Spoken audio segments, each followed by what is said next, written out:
The Buddha once asked a student carrying years of grief, "How many times have you felt this exact pain before?" The student paused and whispered, "Many times." "Then it is not your enemy," the Buddha said.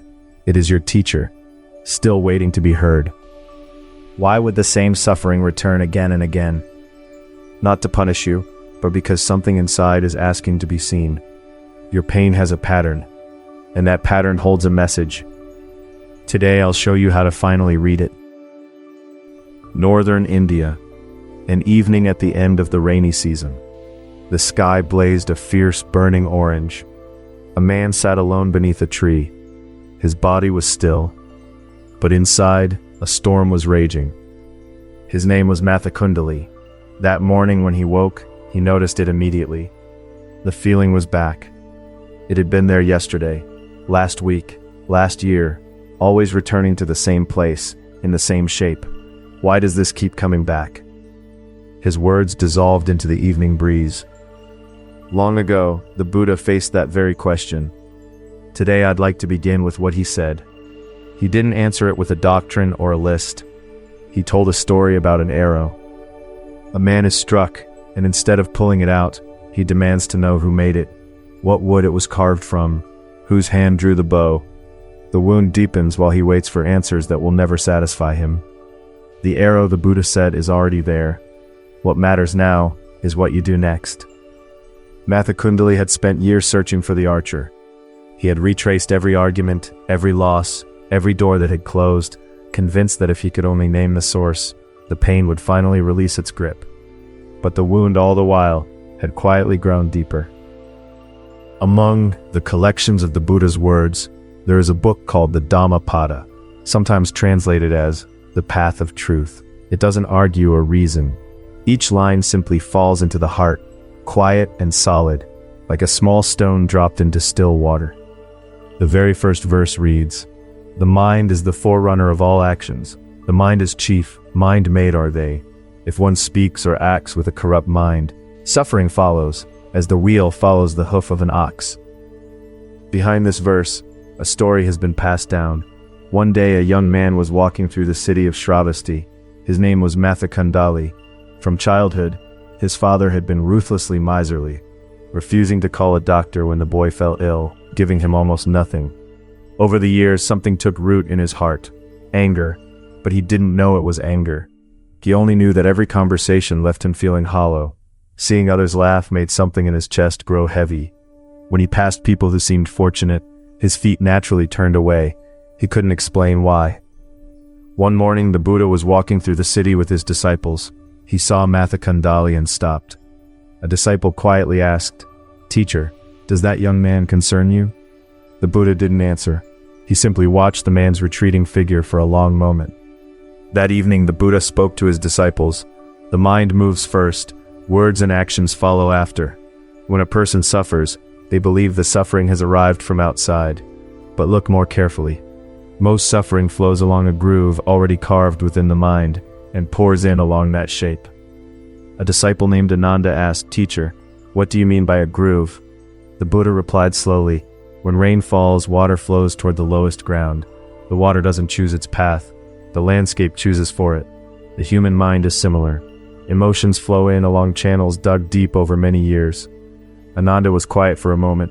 Then hesitantly he asked, "Then teacher, can those channels be changed?" The Buddha smiled faintly. "First you must notice they are there. Someone who hasn't noticed cannot even try to change anything. They simply keep being swept along, asking themselves why." Those words spread quietly through the night air. The Dhammapada offers a second verse as well. "If one speaks or acts with a serene mind, happiness follows, like a shadow that never departs, like a shadow that stays wherever there is light." When the pattern of the mind changes, the flow of emotion changes with it. That is what the Buddha taught. As for Mathakundali, the records say that he heard the Buddha's words from a distance, and for the first time, recognized the anger inside himself. In that moment he couldn't move. He didn't weep. Nothing was resolved. But quietly he understood.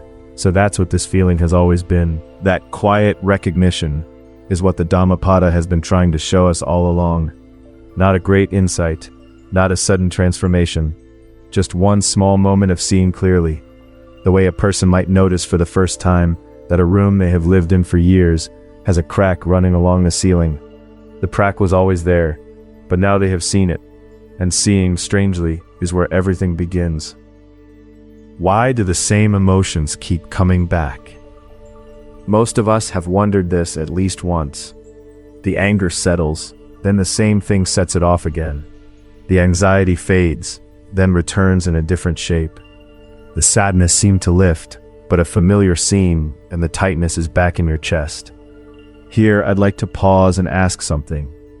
Is the suffering caused by the emotion arriving, or by the belief that it shouldn't arrive? When anger comes, most people think, I need to do something about this.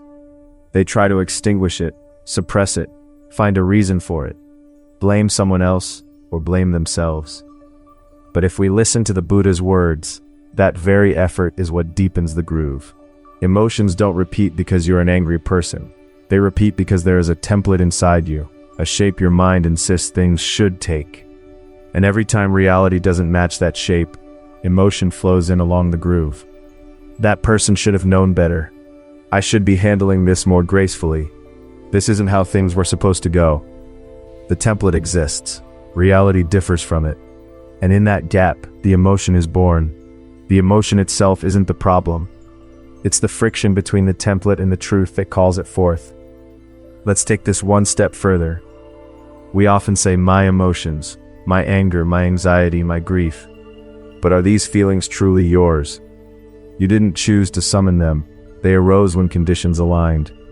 As the Dhammapada describes, they are water following the contours of the land. Perhaps it would be more accurate to say not my emotion, but an emotion that appeared when the right conditions gathered. This isn't a way of blaming you. It's actually the opposite. If the emotion isn't you, then the idea that you are taken over by it also begins to loosen. That anger wasn't your whole self. It was a phenomenon that arose under certain conditions. Seen this way, the distance between you and the feeling shifts, even slightly. The Dhammapada continues, mind-made are they. The mind doesn't simply copy reality, the mind's template shapes how reality appears. And noticing the template, that is the first door out of the repeating pattern. You might wonder, what does noticing actually change? But consider, before noticing and after noticing, something is already different. Before, you are inside the emotion. After, somewhere within you, a self that is watching the emotion has come into being. That small shift carries the possibility of slowly, quietly, rewriting the pattern. A monk once described it this way. Before he began practicing, he said it was like being swept down a river, certain the current was him. After years of sitting, the river still moved, but he had found just beneath the surface a place where his feet could touch the ground. The water didn't stop. When that steadiness first appears, it often feels unfamiliar, even unsettling. A woman in one of our retreats said that the first time she watched her grief without being consumed by it, she wept anyway. But this time, she said, she could feel the difference between the grief and the one who was grieving. It was only a hair's breadth, but a hair's breadth held consistently becomes a path, and a path walked long enough begins to feel like home. So how does this show up in our daily lives? Let's look at a few specific moments. The scene at work. Every time there's a meeting, something in A sinks. She offers her thoughts. They get passed over. She feels unseen. On the way home, she notices, I felt the same way again today. And the following week, and the week after, the same heaviness returns as the meeting approaches. A begins to wonder, maybe my mental health is just fragile. But perhaps that's not it. There's a template. My ideas deserve to be taken seriously. I deserve to be recognized. That template meets the reality of every meeting, and each collision sends the same emotion flowing down the same groove. This isn't a weakness. It's the friction between a template and a reality. When A sees the template clearly, her experience of meetings might shift a little. Instead of I wasn't valued again, she might find she can stand back and observe. There's that template reacting again. A scene with family. For years there's been a remark that B can't quite let go of. Something said casually long ago that still stings when he thinks of it.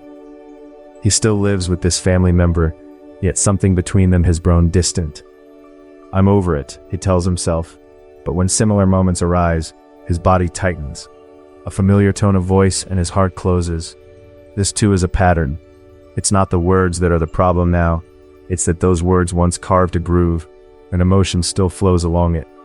What matters here isn't change the past, it's simply notice that the groove is there. B's reaction isn't weakness, and it isn't holding a grudge. It's a deeply worn channel, still doing what it was carved to do. Seeing that just that can quietly change how he sees himself. A scene alone, late at night. Every time C makes a mistake, a fierce self-loathing arrives. I failed again. I knew I couldn't do this. It repeats. The mistake looks like the cause, but it isn't quite. The template came first. I should be performing at this level. Every time reality falls short, the same emotion rushes in. I'm fundamentally broken is a very different story from a template and a reality are colliding, and emotion is following the groove. That difference in perspective, small as it sounds, reaches surprisingly deep into the way a person feels about themselves. Awareness is not the erasure of emotion. It's the capacity, each time a feeling arrives, to notice, there it is again, and to have somewhere inside a self that is watching rather than drowning. The Dhammapada's words, mind-made are they, are not an accusation. They are a quiet pointing toward possibility. If you can see how the mind shapes what you experience, the experience itself can begin to shift. At first, that watching feels effortful, even strange, like trying to see your own face without a mirror. C sits with the self-loathing still present, and simply names it. Here is the groove, running again. Nothing dramatic happens, but something, very slightly, loosens. That loosening is not nothing. It is, perhaps, where the path begins. So, what can you do, starting today? Just one thing. The next time an emotion arrives, before you try to fix it or fight it or explain it, pause for 1 second and say, quietly, there it is again. That's all. Anger is here again. Anxiety is here again. That feeling is back. Give it a name. Say it came. Not to deny it, not to force it down, but to take the smallest step from being swept inside the emotion toward watching the emotion from just a short distance away. In the Buddhist time, his disciples practiced sitting with their minds in meditation, simply observing whatever arose. Anger is present. Fear is present. By putting feelings into words, a thin space opened between the feeling and the self, and in that space, the watching self began to grow. You don't have to make it complicated. Tonight, when something stirs in you, just say, inside yourself, there it is again, out loud if you like. That's enough. You don't have to change it. You don't have to make it go away. You only have to acknowledge it's here. The Dhammapada says, mind-made are they. This is not a judgment against the mind. It is a quiet gesture toward a possibility. The mind can be seen. And if the mind can be seen, the way things appear can change. And if the way things appear changes, your relationship with your emotions may change too. I say may, because nothing is guaranteed. This practice promises nothing. But between being swept away by an emotion and finding even one moment to say, there it is again, something may quietly begin to shift. A monk once told me he had practiced this way for 20 years, and still anger came. But now, he said, it is like an old neighbor who knocks. I hear the knock. I do not have to open the door every time. That is not a small thing. That is a life changed one knock at a time. And perhaps someday, you will find yourself almost grateful when the knock comes, not because you enjoy the pain, but because you recognize the one standing at the door, and you are no longer afraid of it. A woman once said to her teacher, the anger still comes. Her teacher smiled and said, yes, but now you know its name. What is the emotion that visits you most often? Anger, anxiety, sadness, loneliness. How long has it been living inside you? There's no need to rush toward an answer. Simply sit with that question for a little while, and let yourself meet that feeling quietly without hurrying it away. A farmer who fights the rain only ends up wet and exhausted, while the one who stands still beneath it begins, after a time, to notice the smell of the earth rising up to meet him. That is the beginning of something. And perhaps you have been fighting for a very long time, driving the feeling from one room of yourself only to find it waiting in the next. The monk Thich Nhat Hanh once described his anger as a small child tugging at his sleeve, not an enemy to be defeated, but someone who had been waiting, perhaps for years, simply to be held. Noticing emotional patterns begins with learning to feel them in the body first. We explored exactly that in a previous teaching on what your anger is quietly trying to show you. You'll find the link in the description below. When the same emotions keep returning, it's easy to think, I'm just weak. But if today's conversation left even a slightly different way of seeing things, that is already enough. Your emotions are not attacking you. Water is simply flowing along grooves that were carved over a long time, and those grooves are also evidence of a life lived, of hurts absorbed, of things held precious, of what you tried so hard to protect. Every one of those things helped shape the channels that exist in you today. Noticing the grooves is not about judging them, it's about knowing they're there. And once you know they're there, you can begin to watch the water move. Once you can watch it, you may find you can stand at a small distance from the current. For thousands of years, the Dhammapada has sat with this question. There is no single answer, but its opening words, "The mind is the forerunner of all actions," are still speaking, softly, to you today. Thank you so much for listening all the way to the end. May the quiet watching eye within you grow stronger, one breath at a time. And on the days when even one breath feels like too much, that is still a beginning.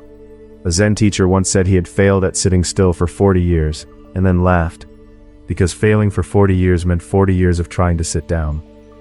The path does not ask for perfection. It only asks that you return. And returning does not have to look like anything grand. Sometimes it is just the moment you notice your hand gripping the cup a little too tightly, and you let it loosen. Sometimes it is the pause between one sharp word and the next, a pause so small no one else would see it. That pause is the path. Whose face came to mind while you were listening today? One story a day. In a week your words will change. In a month your eyes will change. In a year the same world will look completely different.